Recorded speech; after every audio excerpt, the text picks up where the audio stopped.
Ano po yung song na hanggang ngayon natatandaan po ninyong kantahin, na gustong-gusto po ninyo? Sa akin kasi, hininto ko na yung pagkanta ko. Ang dami ko ng mga kantang nakalimutan. Kasi medyo hindi ako masyadong nasiyahan sa naging exposure ko.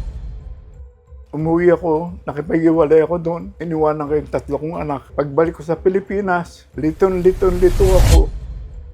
Gamang ganda ang buhay. Wala akong problema. Pero pag hindi bubukol, hindi bumukol. Alam mo, Morley, hindi totoo yun. Mahal ko yung pinagkaloob ng Panginoon sa akin. Kung kaya mong mabuhay sa tundo, kaya mo ring mabuhay saan man sa mundo.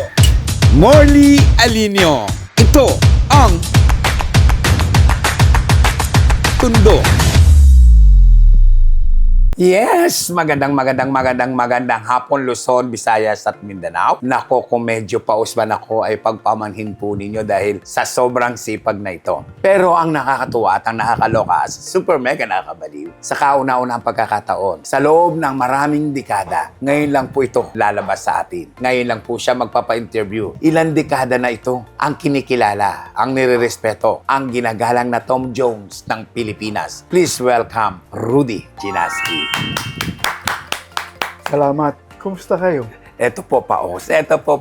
Kayo po, kumusta naman po kayo? Buhay pa. Medyo may edad na. I'll be 80 years old this coming October. So, naghahanap buhay. Buhay talaga. Dumanas ako ng almost mamatay dahil sa puso. Na-hospital ako for about a month sa St. Luke's. At sa awa ng Panginoon, ako'y binuhay ulit. Yung pagkabuhay ko, malaking pasasalamat sa Kanya dahil masyado pa akong kulang sa buhay para maayos ko ang buhay ko. Mga anak ko, itong binigay niyang buhay sa akin ulit, sana mataggumpayan ko ang nais ko mangyari sa kanila. Wala na akong mahiling pa dahil kumpleto ako. Yun na lang ang talagang gusto kong ma-achieve.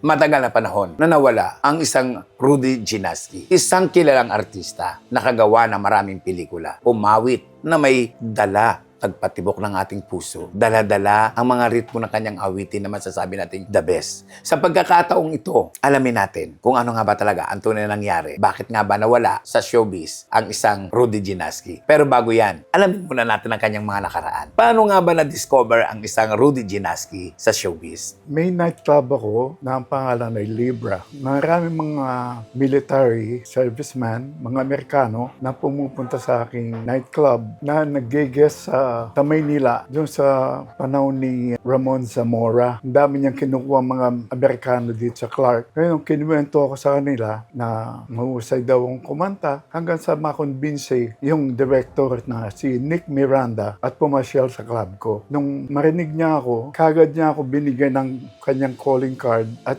inimbita ako pumunta ng Maynila. Hindi pa ako naniniwala noon kasi anong gagawin ko? At then nanonood ako ng TV, yung noontime show, nakikita ko yung mga guests, hindi ako masyadong nasisiyahan. Naisip ko yung invitasyon na ibinigay sa akin ni Nick Miranda, yung kanyang calling card, natago ko. So, sabi ko sa pamilya ko, pupunta ako ng Maynila, susubukan kong kumanta sa TV. Tawanan nga dahil mag-aartista daw ako. One day, naging pake ako at bumiyay ng Maynila. Hinanap ko si Nick Miranda sa ABS-CBN. Nung makita ko siya, kagad niya ako pinakilala kay Tony Santos Sr. Ang kanyang program, Tony Santos Present. So, pinakanta ko para audition. Nung marinig ako, sabi kagad ni Tony Santos, sige, on ka ngayon, sabi niya. Hindi ko naintindihan na, guest ka ngayon, papalabas ka namin. So, yun simula. That was Wednesday ng tanghali. So ano yung mga unang kantang ginawa po ninyo? Ano yung mga na-record po ninyo? Ang mga kinakanta ko noon, mga stylistics, Elvis Presley, Engelbert, at Tom Jones.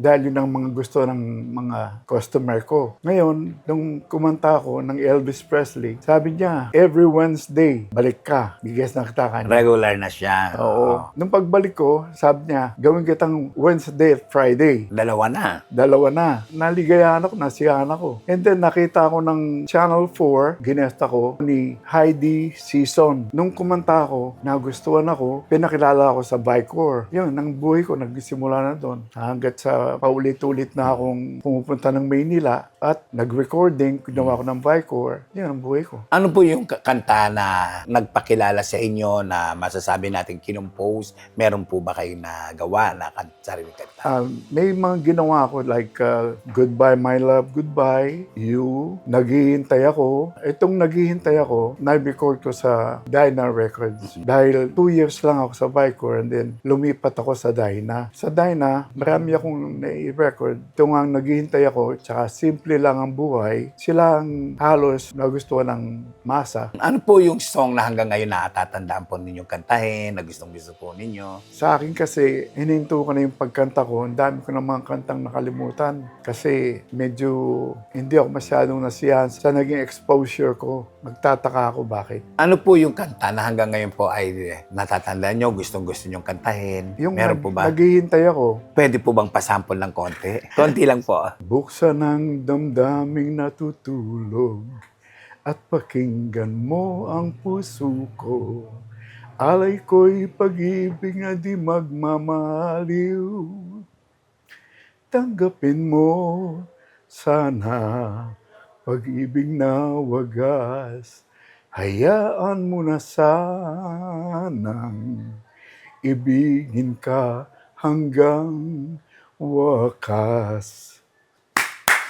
Compose po yan para sa inyo, kayo po yung kumanta. Oo. Hanggang ngayon po kinakanta po yan, ha? Ito'y kinumpos ni Marilyn Villapando. Ito ang original na kumanta. Well, adaptation ng The Adaptation. Greatest Love of All. Napasikat ni George Benson and Whitney Houston. So, yun ang pinakompose kay Marilyn. So, parang sa awa ng Panginoon, malaki na itulong sa akin ng kanta. Sa buhay bilang singer, kumusta naman po yung inyo pong naging takbo ng inyong karir bilang isang mga awit? Wala akong masasabing masama kundi binigay sa akin ng Panginoon ng tagumpay. Halos naniniwala sa akin yung kapwa ko kumakanta. Napasaya ko sila. At bilang isang artista naman, ano po yung mga pelikulang nagawa ninyo o pelikulang nakasama kayo? Na-introduce ako sa Counter Kill, which is pinamumunuan ni Joseph Estrada. In-introduce ako doon at Big J ni Jaworski, mga kamandag ng Alakdang, so many. Pero may mga pelikula pong kayo ang naging bida. Boy Cano, naging bida ko si Alma Bautista, Cecil Castillo. At bukod dito sa Boy Cano, meron pa po ba kayong mga pelikula na gawa? Mga action movies, which is co-starring ako. Kasama ko sina Boy Fernandez, si Tony Bernal, saka yung Lumakad Kagabi, si Eddie Gutierrez. Marami ang magtataka, mag-iisip. Ano ang nangyari? Ang daming ginawang pelikula, sumikat sa music industry. Pinag-usapan, bakit biglang nawala ang isang Rudy Ginaski sa showbiz? Ano po ang tunay na dahilan? Nagpunta ako ng Amerika for 30-some years. Naglagi ako doon. Doon ako nagko-concert at nagtrabaho, nag-stay ng matagal. Nakipag-iwalay ako sa asawa ko dito at nag-asawa naman ako doon. May 3 anak ako doon sa Amerika. Pero time has come kasi pag hindi nga daw nauukol, hindi bubukol. Totoo yun, yung kasabihan na yun. Gamang ganda ang buhay, wala akong problema. Pero pag hindi bubukol, hindi bumukol. Umuwi ako, nakipag-iwalay ako doon. Iniwanan ko yung 3 kong anak doon sa naging asawa ko. Pagbalik ko sa Pilipinas, liton-lito ako. Pinupuntahan ako ng mga reporter, hindi ko inasikaso. Naligaw ako. Mabuti lang itong aking pamilya dito. Hindi ako binitawan. Lalo pa nila ako minahal dahil bumalik na ako sa kanila. Kaya ayoko nagpapa-interview kasi wala akong may dudulot na parang maganda. Dahil matagumpay nga ako pero hindi ko nakita. Pag nakikita ako sa daan o sa mga events, tanong kagad sa akin, kumakanta ka pa ba? Sabi ko, hindi na. Bakit? Matanda na ako. Naibigay ko na yung share ko, yung aking kakayaan. Naipakita ko na. Hayaan ko na yung iba. Yun ang nasasagot ko. Pero, alam mo, Morley, hindi totoo yun. Mahal ko yung pinagkaloob ng Panginoon sa akin.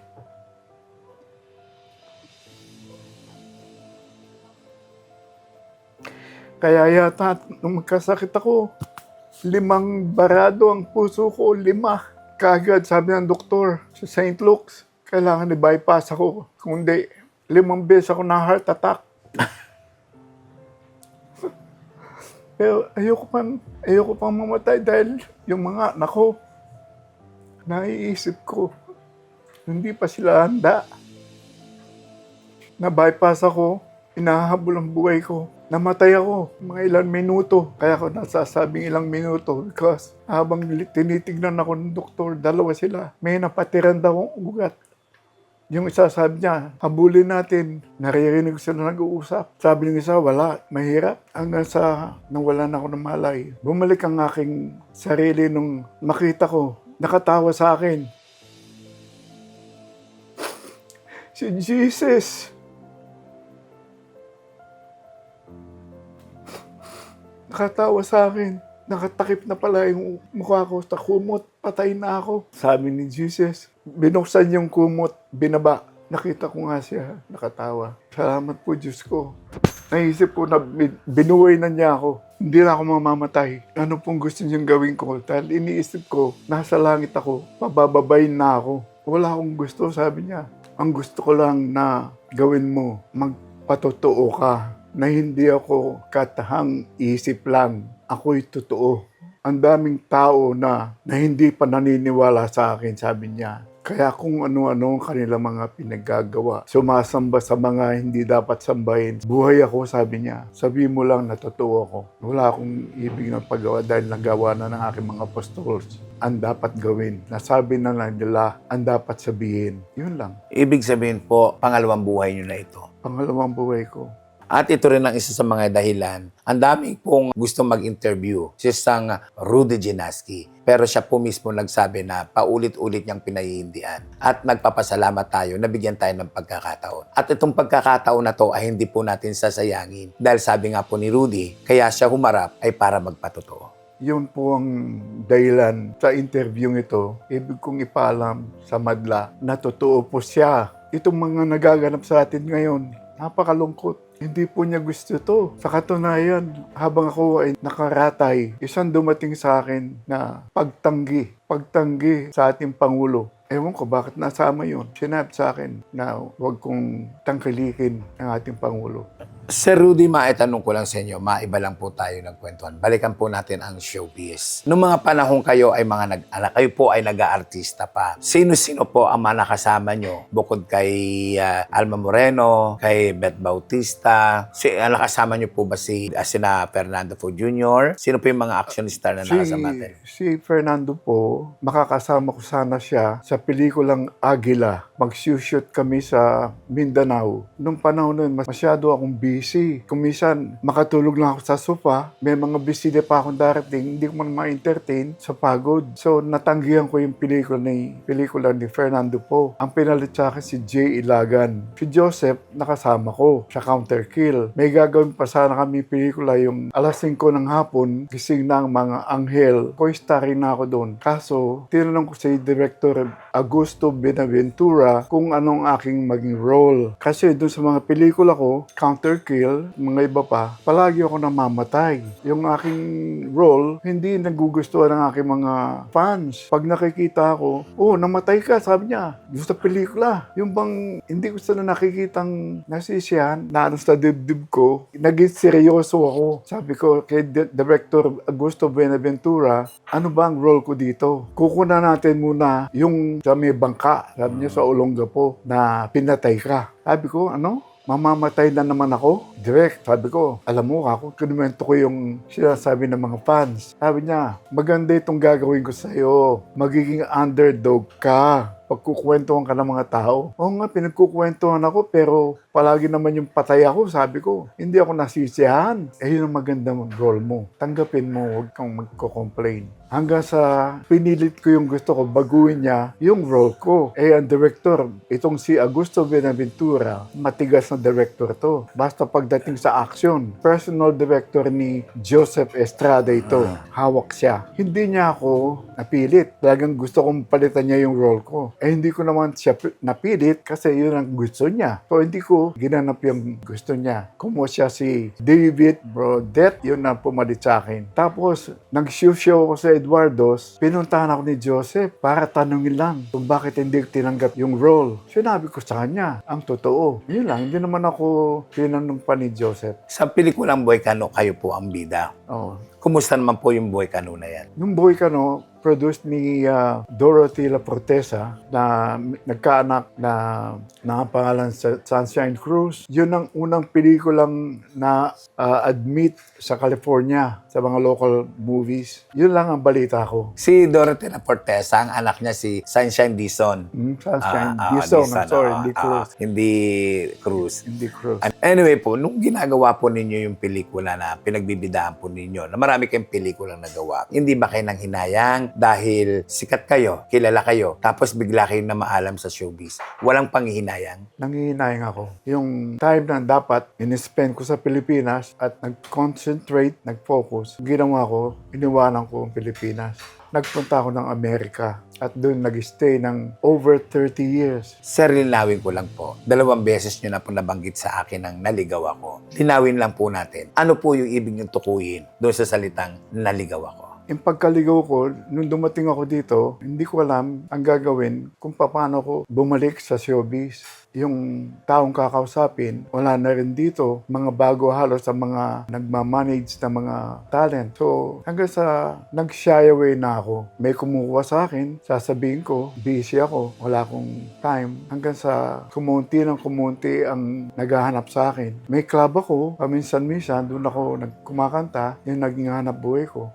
Mag-focus sa nightclub, hindi na sa Maynila. Sa Amerika po, may anak kayo, 3.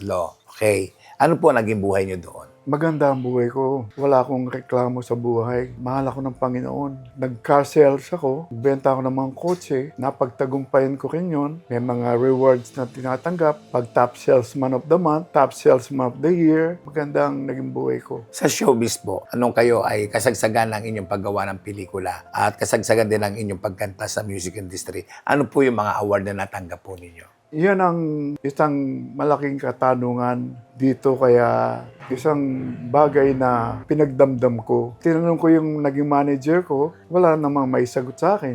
Hanggang sa ako ay naiwan sa pagtatanong. Hanggang ngayon, nagtaka ako nung one day, this was maybe 2-3 months ago, nakita ko yung mga kanta ko sa YouTube, piniplay. Sabi ko sa asawa ko, bakit piniplay yung aking mga kanta sa YouTube? Recommended pa, paulit-ulit. Tinanong ko pala doon sa manager ko, bakit pinapatugtog sa YouTube yung mga kanta ko? Sabi niya, baka namimiss ka ng mga fans mo. Salamat po. Wala po ba kayong balak magdemanda, maghabol, dahil mga kanta nyo po yun, original po ninyo, tapos kinakanta na ata na palalabas na po ngayon sa YouTube, Ina-advisean ako, but then, Spotify. I don't know how to do it. Sabi ko nga sa nag-advise sa akin, kung alam mong maghabol, habulin natin, then we'll share the pie kung ano man ka. Kasi unfair daw sa akin, bakit wala man akong authorization, piniplay nila. Ako naman, pasasalamat na lang kasi nabalik nila ako. Totoo naman. I'm very happy for it. Ngayon, yung pera, ano lang yun, secondary. Totoo na lang. yan, oo. Parang ang nakakasama ng loob. Noong mga panong kasagsagan ng inyong pagkanta, hindi nila piniplay. At ngayon naman, na namahinga kayo, Sabi ko nga, malapit na siguro akong mamatay. Ito ang aking buhay na nawawala na. Lumitaw na yung mga kanta ko. Kung gusto ng Panginoon yun. kung ikakantahin uli ang inyong mga kanta, sinong singer po ang gusto ninyo? Ang daming mahusay ngayon eh. Number one, kung sino magkakagusto, hindi ko pagbabawalan. Apo ninyo? Yung apo kong naging asawa nung panganay kong apo, si Isabel Granada, gusto niyang kantahin yung Naghihintay Ako. Kahit yung mga apo ko ngayon, kinakanta-kanta nila, yun daw nagugustuhan nila, yung Naghihintay Ako. Kumusta na po yung anak ni Isabel Granada kay Jericho? Ano pong pangalan? Bigyan niyo po kami ng konting kwento sa anak ni Isabel Granada. Hindi ko anak si Jericho, apo ko siya. Apo, oo. Siya ang Okay, panganay kong apo. panganay na apo mo na pangasawa, si Isabel Granada. Granada. So, ang anak ni Isabel Granada, apo sa tuhod na. Yung mga anak nila, yeah. Kumusta na po siya? Ano pong pangalan niya? Itong apo ko sa tuhod, si Hubert Aguas, ang naging pangalan ng apo ko, Jericho Janaski Aguas. Which is akala ng mga tao, bunsong anak ko. Dahil kumandidato yan ang konsehal, naging number 1, na-re-elect ng 2 beses. Ngayon tapos na siya. Yung napangasawa niya pagkatapos ni Isabel, si J.C. Parker, which is konsyal ngayon. Eh, kumusta naman po yung anak ni Isabel Granada? Guwapo, kumakanta din, nag-aaral sa Maynila. Hindi ko lang gano'ng kaalam kung anong tinitake up niya sa Maynila. Kumusta po si Hubert bilang apo? At paano kayo pinatutunguhan ni Hubert? Itong mga apo ko mababait. Sa awan ng Panginoon, blessed sila, mahusay, makipag-usap, makitungo. Ang isa, kumandidato sa barangay, Kabataan. So, nagsiserve din siya. Pangalan niya si Juliana Janaski. Kumakanta din to, hoping na maging professional singer siya. Sabi ko, pagtuunan niya ng pansin talaga, pagkanta niya, kung mangangailangan ng gastusin, ako ang gagastos para sa kanya. At mag-focus muna tayo kay Hubert kasi siyempre si Hubert ay anak ni Isabel Granada na hanggang ngayon na hindi pa rin nakakalimutan sa showbiz. Gaano kabait? Paano kanya inaalagaan? Paano kanya minamahal? Sino si Hubert sa buhay mo? Itong mga apo ko,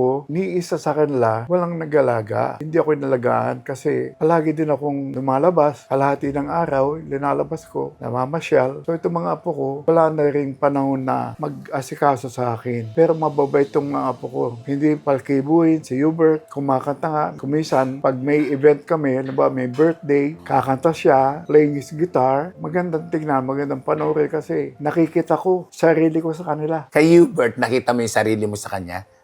Sa paanong paraan po? Yung kanyang pagkanta, mahihayin din siya, pero kakanta. May apo pa akong isa, si Abigail. Pagka may event, kakanta nila ako. Juliana, si Shara. May 4 akong apo na kumakanta na hoping na pumasok sa showbiz. I don't know if they will. Kasi nag-aaral pa sila lahat. And they're good in school. Mga honor sila. Kung anong maging swerte nila, bahala ng Panginoon. Sabi nga po nila, mayroong reincarnation. Nabubuhay tayo, mamamatay tayo, at muling mabubuhay tayo sa susunod na henerasyon. Kung mangyayari po iyon, sir, na mamamatay tayo at mabubuhay sa susunod, gusto niyo po ba na kayo uli si Rudy Gilasky? Ang buhay ko, wala akong nagreklamo sa pamumuhay kasi blessed ako. Nung simulan ko ang pagkanta, nakikipagbaka ako sa amateur, nananalo ako. In other words, blessed ako, wala akong complaint. Kung bubuhayin ako ng Panginoon ulit, maliban sa binigay niyang dugtong sa buhay ko ngayon, kung talaga mamamatay at bubuhayin niya ako, I will live again. Bubuhayin ko sarili ko at uulitin ko ang showbiz. I think dapat lang ako dun because I did my job well. Nag-entertain ako, napasaya ko sila. Achievement sa akin yon. At ngayon po lumantad sa kaunang pagkakataon ang isang Rudy Gilasky kung ilang dekada, first time po ito. Ano po ang masasabi nyo sa mga fans po ninyo? Alam mo,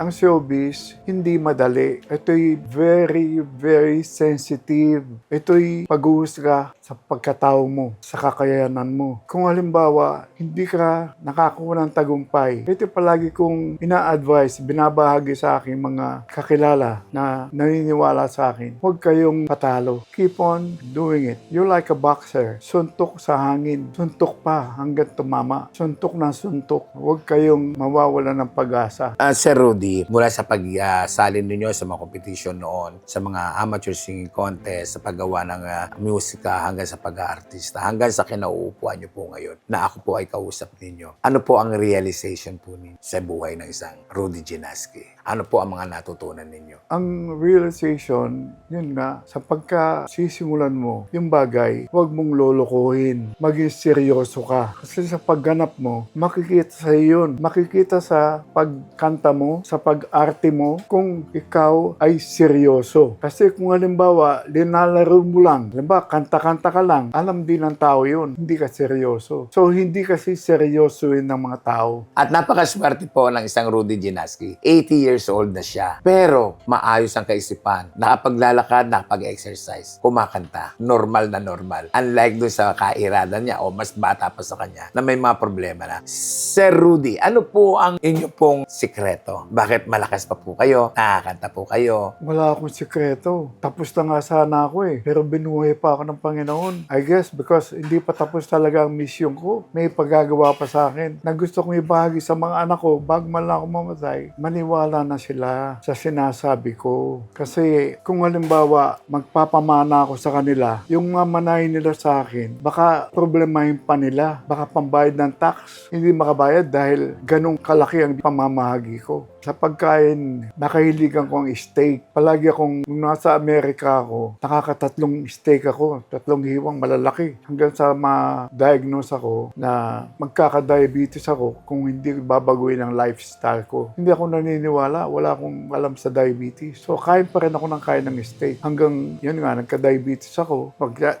tatanungin ako, bakit? Sinasabi ko na lang sa pagkain ng steak. So ngayon, ang ginagawa ko, although too late na, kasi ang kidney ko, sabi ng doktor, kumpleto pa ang kidneys ko, subalit mahina na because of my age. I'll be 80 sa October. So anong advice mo, Doc? Sabi niya, dialysis. Dahil wala tayong mabibiling gamot sa kidney. So ngayon, I'm doing my best to avoid yung mga bawal. Kung kakain ako, yung hindi mahirapan yung kidney ko. Kung kakain ako ng steak ngayon, little piece of steak o meat kakainin ko for my muscle. So yun ang ginagawa. Nagda-dialysis na po kayo ngayon. Dapat 3 times ako nagda-dialysis. Normal ang 3 times. Pero dahil nga hindi ako masyadong defektibo, 2 beses lang. Which is Tuesday and Friday. Nabanggit niyo po kanina na kung may pamamana kayo sa mga anak ninyo, mahirapan pa sa pagbabayad sa bis. Gaano ba karami ang naipundar ng isang Rudy Gianaski? Gaano ba kayaman ang isang Rudy Gianaski? Morely, hindi ako mayaman dahil itong ibibigay ko sa kanila, it will be more than enough for them ikabubuhay nila. Kaya lang, hindi nila makukuha yun kung papagbabayaran sila ng buwis. So, sabi ko sa kanila, magsama-sama tayo sa negosyo. Para sa gayon, may maiiwan pa akong negosyo sa inyo. So, nandyan ako ngayon. Sa stage na yan, naghihintay sa gagawin nila kung maniniwala sa akin o hindi. Nung panahon po ba ninyo ng kabataan nyo, nakapag-ipon kayo, kaya ito mayroon kayong mga ari-arian, hindi kayo naging bulagsak. Kwentuhan po natin ang ating mga viewers. Paano naging masinop ang isang Rudy Gianaski sa kanyang mga kinita ng kanyang mga kapanahunan? Nung pong kasalukuyan ako kumikita, simula pa lang, kinontrol ko na ang sarili ko sa gastusin. Naninigarilyo ako, instead na bibili ako, humihingi lang ako sa kaibigan ko. Sabi nga ng kaibigan ko, masyado ako mautak. Bakit sigarilyo ko lang, hindi ko pa mabili? Kasi yung aking sweldo na kapipiranggot lang, dinadala ko sa bahay, pangkain namin. Hindi ako mayaman, Morley. Ako'y nagsikap lang sa paghahanap buhay. Hindi ako pagastos, kundi paipon ako. Hindi ako nagsasanla, palagi akong bibili para investment ba. Kayo ay isang milyonaryo.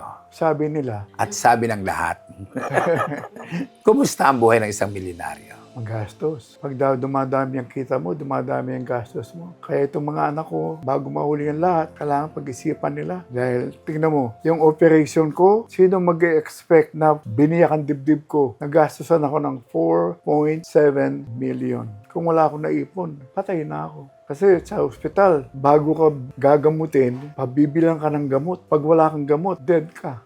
Ano moral lesson doon? Moral lesson, unang-una, mag-iingat ka sa kinakain mo. Pangalawa, pag may dinaramdam ka, huwag mong patagalin. Kagad patingin mo. Kasi pag na-late ka na, wala na. Iba naman po tayo ang kwento. Wala po ba kayong balak bumalik sa showbiz? Panginoon lang makakapagsabi. Kung gusto pa niya ako na bumalik, gagawin ko. Pero kung ganito lang ako, kasi dahil sa sitwasyon ko, yung balancing ang naging problema ko. Nakakalakad ako pero nagwe-wave ako. Hindi ako komportable. Sandaling katahimikan. Hingi ako ng katahimikan po sa inyo mga minamahal ko pong mga subscribers. Gusto ko pong namnamin ang isang awitin na magmumula sa Tom Jones ng Pilipinas. At this time, hingaan natin ng isang awitin, si Rudy Gianaski, mula sa kanyang puso na tatagos sa puso natin. Pwede po bang isang awitin? Isang awitin na minamahal ninyo na hanggang ngayon nasa puso ninyo. Morley, I love to, but then my breathing is no good. Naapektuhan ako dahil sa surgery. So, kung nag-exhale ako ng energy, may konting pain ako na feel. Maybe one of these days, pwede kitang mapagbigyan, pero gusto kong maghilom muna ang sugat ko sa loob. Meron pa akong time na gaganapin, pupunuin, which is sabi ng doktor sa akin, it will take me 1 year to heal the pain, yung surgery. So, meron pa akong mga 3 months kasi na-surgery ako nung August. So, this August, 1 year na ako. I will try then na kumanta magpa-practice na ako. And then I can give you A whole song. I will song. Saglit lang po. May isang awitin na manggagaling sa YouTube. Awitin ni Rudy Ginaski. Pakinggan natin.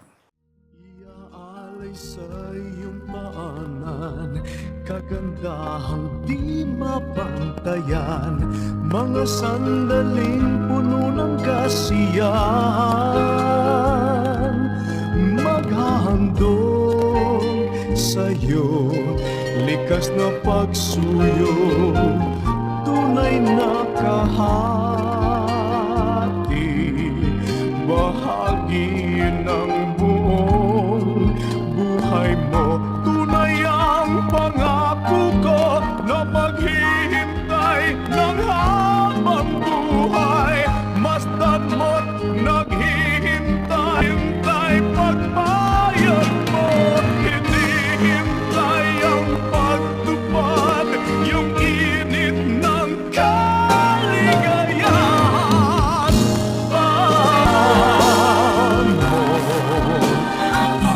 Sabo ko, naghihintay ako. Sana ang puso. Sa lahat ng awitin na kinakanta ninyo, saan kayo humuhugot ng lakas? Saan kayo humuhugot ng galing? Itong naghihintay ako, hindi biro itong kantang ito kasi may kataasan din. It starts with a dramatic melody, but then ang climax niya mataas. At doon ako nakilala sa mga belting songs. Kaya naging Tom Jones of the Philippines ako dahil sa mga ganong kanta. Pag kumanta na ako ng Tom Jones, hindi ko binibiro yung kanta, talagang sinasa puso ko. Maraming salamat po, sir. Thank you so much po. Salamat din, Morley. Maganda ka pala mag-interview. Relax na relax ako. And more power to you. Diba? Punong-puno, siksik, liglig na naman po tayo ngayong araw na ito. Kuwento sa likod ng kuwento. Realidad, katotohanan. Ako po si Morley Alinio na nagsasabing kapag nabuhay ka sa tundo, Mabubuhay ka sa anumang panig ng mundo. yun na! Kung kaya mong mabuhay sa tundo, kaya mo ring mabuhay saan man sa mundo. Morley Alinio. Ito ang Tundo.